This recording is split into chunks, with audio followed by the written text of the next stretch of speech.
Hello बच्चों, आज हम एट ग्रेड अभ्यास पुस्तिका सामाजिक विज्ञान कक्षा 8 की जो अपनी पाठ्य पुस्तक है वह 3 भागों में डिवाइडेड है। उसका जो फर्स्ट भाग है हमारा अतीत का, जो आज हम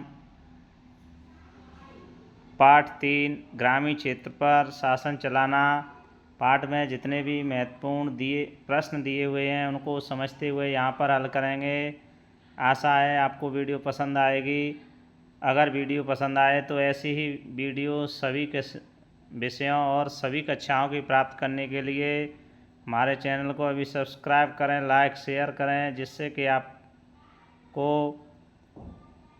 सबसे पहले वीडियो प्राप्त हो सके। चलते हैं बिना समय व्यर्थ गंवाए। अध्याय 3 ग्रामीण क्षेत्र पर शासन चलाना का जो क्वेश्चन नंबर फर्स्ट है, किस व्यवस्था के अंतर्गत कंपनी द्वारा राजा और तालुकेदारों को जमींदारों के रूप में मान्यता दी गई। इसका राइट आंसर लिखेंगे हम। इसका सही ऑप्शन आपको जो 4 बहुविकल्पी ऑप्शन दिए हुए हैं उनमें से सही आंसर वाले विकल्प का चयन करना है। इसका राइट आंसर है बी, स्थायी बंदोबस्त। चलते हैं अगले नेक्स्ट क्वेश्चन नंबर 2। महालवारी व्यवस्था में महाल शब्द का अर्थ था।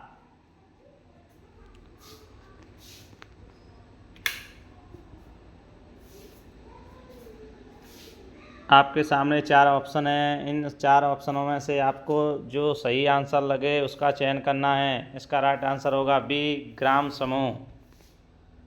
Question number 3। भारत में नील उत्पादन के प्रमुख केंद्र थे। इसका राइट आंसर लिखेंगे ए, बंगाल बिहार। चलते हैं अगले नेक्स्ट प्रश्न संख्या 4। ब्रिटिश शासन में 1 बीघा की माप थी। इसका राइट आंसर होगा 1/3 एकड़। इस तरह से आप वीडियो रोक करके आसानी से अपनी पाठ्य पुस्तक को भर सकते हैं। अगर कोई पॉइंट समझ में नहीं आया हो तो कमेंट बॉक्स में ज़रूर लिखें, द्वारा समझाने की कोशिश करेंगे। चलते हैं अगले नेक्स्ट क्वेश्चन नंबर 5। स्थायी बंदोबस्त भू राजस्व व्यवस्था किस गवर्नर के कार्यकाल में लागू हुई। इसका राइट आंसर होगा डी, लॉर्ड कॉर्नवालिस। इस तरह आप समझते हुए सभी क्वेश्चनों के आंसर अपनी पाठ्य पुस्तक में भर सकते हैं। अगर वीडियो पसंद आए तो लाइक, सब्सक्राइब, शेयर करें, जिससे कि आपको सबसे पहले हमारी वीडियो प्राप्त हो सके। हमने ये वीडियो बच्चों के लिए बनाई है जिससे कि बच्चों को एट ग्रेड अभ्यास पुस्तिका भरने में आसानी हो सके और वे अपने पढ़ाई के पद पर आगे बढ़ सकें। क्वेश्चन नंबर 6 का जो ABCDE ऑप्शन है उनमें से एक वाला जो रिक्त स्थान है, जमींदारों को कृषि भूमि पर स्थायी बंदोबस्त भू राजस्व व्यवस्था में मालिक माना गया।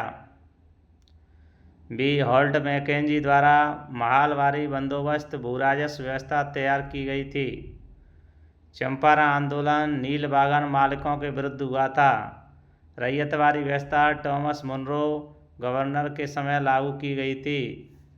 दक्षिण भारत में स्थायी बंदोबस्त के स्थान पर रैयतवारी भू राजस्व व्यवस्था लागू की गई। इस तरह आप वीडियो रोककर आसानी से सभी रिक्त स्थानों को अपनी एट ग्रेड अभ्यास पुस्तिका में भर सकते हैं। चलते हैं, यहाँ पर हमारा क्वेश्चन नंबर 6 कंप्लीट होता है। अगला नेक्स्ट क्वेश्चन नंबर 7 देख लेते हैं। बंगाल में कंपनी द्वारा खरीदी जाने वाली वस्तुओं का मूल्य दोगुना क्यों हो गया था।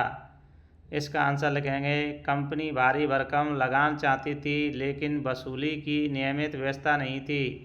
कंपनी ज़्यादा से ज़्यादा राजस्व हासिल करना और कम कीमत पर बढ़िया सूती रेशम कपड़ा खरीदना चाहती थी।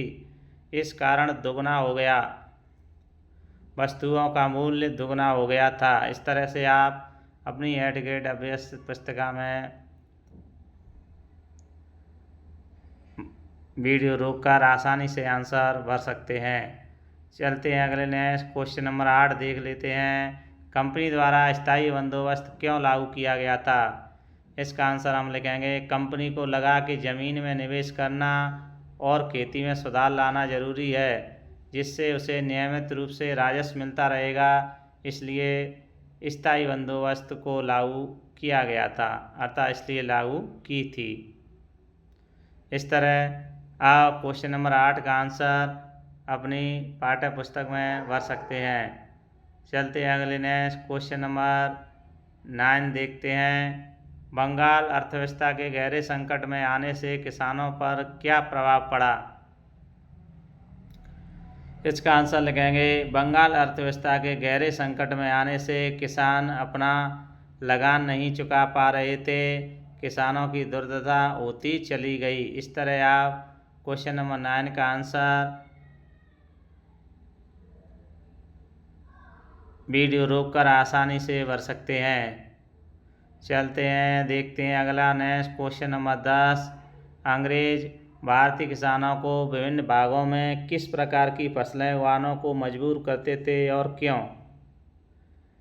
क्वेश्चन नंबर 10 का आंसर लगाएंगे बंगाल में पटसन, असम में चाय, संयुक्त प्रांत में गन्ना, पंजाब में गेहूं, महाराष्ट्र व पंजाब में कपास, मद्रास में चावल फसलें उगाने हेतु अंग्रेज भारतीय किसानों को मजबूर करते थे, क्योंकि अंग्रेज यूरोप की ज़रूरतों के हिसाब से उत्पादन चाहते थे। इस तरह क्वेश्चन नंबर 10 का आंसर आप वीडियो रोककर आसानी से भर सकते हैं। अगर वीडियो पसंद आ रही हो तो हमारी वीडियो को लाइक, सब्सक्राइब, शेयर करें, जिससे कि आपको सभी कक्षाओं, सभी विषयों की वीडियो सबसे पहले प्राप्त हो सके। अगर कोई पॉइंट समझ में नहीं आया हो तो कमेंट बॉक्स में लिखें, दोबारा समझाने की कोशिश करेंगे। चलते हैं अगले नेक्स्ट क्वेश्चन नंबर 11 का प्रश्न का आंसर देख लेते हैं।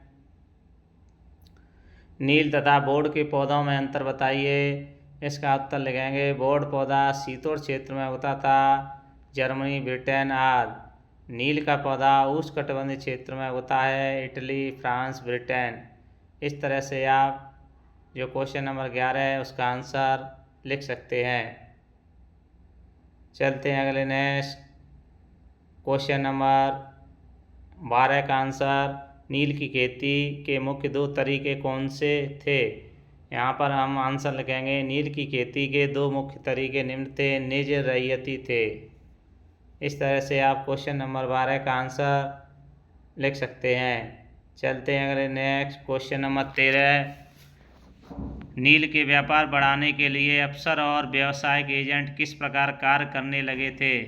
इसका आंसर लिखेंगे नील का व्यापार बढ़ाने के लिए नील के उत्पादन में पैसा लगाने लगे। कई अधिकारियों ने नील के कारोबार पर ध्यान देने के लिए नौकरियों को छोड़ दी, नील के बागान लगाए तथा कंपनी व बैंक से कर्जा लेकर पैसा लगा रहे थे। इस तरह से व्यावसायिक एजेंट नील के व्यापार बढ़ाने के लिए कार्य कर रहे थे। इस तरह आप क्वेश्चन नंबर 13 का आंसर यहाँ भर सकते हैं, इस तरह से अपनी पाठ्य पुस्तक में। चलते हैं अगले नेक्स्ट क्वेश्चन नंबर 14। महलवारी और रैयतवारी भू राजस्व व्यवस्था में क्या अंतर था? इसका आंसर हम ऐसे लिख सकते हैं महलवारी भू राजस्व व्यवस्था हॉल्ट मैकेंजी ने 1822 में बंगाल के उत्तर पश्चिम प्रांत में लागू की। इसमें गांव के खेतों का अनुमानित राजस्व जोड़कर ग्राम समूह महाल से राजस्व इकट्ठा करने और कंपनी को अदा करने का जिम्मा गांव के मुखिया को सौंपा गया। रैयतवारी भू राजस्व व्यवस्था टॉमस मुनरो ने दक्षिण भारत में लागू की। इसमें भूमि का मालिक सीधे किसानों को माना गया। इस तरह हम क्वेश्चन नंबर 14 का आंसर वीडियो रोककर आसानी से लिख सकते हैं। अगर कोई पॉइंट समझ में नहीं आया हो तो कमेंट में लिखें, हम दोबारा आपको समझाने की कोशिश करेंगे। चलते हैं अगले नेक्स्ट क्वेश्चन नंबर 15। किसानों को नील की खेती में क्या मुख्य समस्या आ रही थी? इसका आंसर लगाएंगे किसानों की मुख्य समस्या थी बागान मालिक चाहते थे कि किसान अपने सबसे बढ़िया खेतों में ही नील की खेती करें, लेकिन नील के साथ परेशानी यह थी कि उसकी जड़ें बहुत गहरी होती थीं और वह मिट्टी की सारी ताकत खींच लेती थीं। नील की कटाई के बाद वहाँ धान की खेती नहीं की जा सकती थी। इस तरह हम क्वेश्चन नंबर 15 का आंसर लिख सकते हैं। जिन प्रश्नों के आंसर आपको बड़े लगें, वीडियो रोक रोक करके आसानी से अपनी पाठ्य पुस्तक को जो आंसर हैं उन्हें भर सकते हैं। इस तरह अपना क्वेश्चन नंबर 15 कंप्लीट होता है। चलते हैं अगले नेक्स्ट क्वेश्चन नंबर 16 देख लेते हैं। अंग्रेजों ने भारत में व्यावसायिक फसलों के उत्पादन के लिए जोर क्यों दिया? इसका भारतीय किसानों पर क्या प्रभाव पड़ा? इसका आंसर लिखेंगे, अंग्रेजों ने यह महसूस किया कि ग्रामीण इलाके न केवल राजस्व प्रदान कर सकते हैं बल्कि वहाँ यूरोप की ज़रूरतों के हिसाब से सही फसलें भी पैदा की जा सकती हैं। 18वीं सदी तक कंपनी ने अफीम और नील की खेती पर पूरा जोर लगा दिया। अंग्रेजों ने ज़रूरत की फसलों के लिए इससे भारतीय किसानों का शोषण होने लगा। जमीन में नील उत्पादन के बाद धान नहीं होते थे। किसानों की ज़मीन छीन ली। बागान मालिकों की ज़बरदस्ती अत्याचार से किसानों की दुर्दशा हो गई। इस तरह से आप क्वेश्चन नंबर 16 का आंसर वीडियो रोक करके आसानी से अपनी पाठ्य पुस्तक में भर सकते हैं। यहाँ पर अपना क्वेश्चन नंबर 16 कंप्लीट होता है। अब चलेंगे अगले नेक्स्ट क्वेश्चन नंबर 17। बंगाल के रैयतों ने नील विद्रोह कब और कैसे किया? इसका आंसर लिखेंगे, मार्च 1859 में बंगाल के रैयतों ने नील खेती से इनकार कर दिया। रैयतों ने बागान मालिकों को लगान चुकाने से भी इनकार कर दिया। वे तलवार भाले व तीर कमान लेकर नील की फैक्ट्रियों पर हमला करने लगे। इस तरह से हम क्वेश्चन नंबर 17 का आंसर अपनी पाठ्य पुस्तक में वीडियो रोककर आसानी से भर सकते हैं। इस तरह हमारा यहाँ पर क्वेश्चन नंबर 17 कंप्लीट होता है। चलते हैं अगले क्वेश्चन नंबर 18 की ओर। इस चैप्टर का अंतिम क्वेश्चन नंबर है क्वेश्चन नंबर 18। महात्मा गांधी के चंपारण आंदोलन की शुरुआत किस बात को लेकर हुई थी? इसका आंसर लिखेंगे, एक किसान ने उन्हें चंपारण आकर नील किसानों की दुर्दशा को देखने का न्योता दिया। 1917 में महात्मा गांधी का यह दौरा किया। वहाँ उन्होंने रैयतों की दुर्दशा, बागान मालिकों की ज़बरदस्ती और अत्याचारी नील व्यवस्था को देखा। इसके फलस्वरूप नील बागान मालिकों के खिलाफ चंपारण आंदोलन की शुरुआत थी।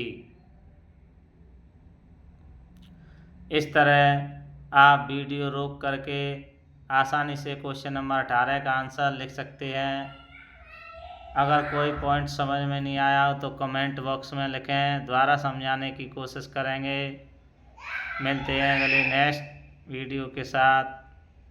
Thank you.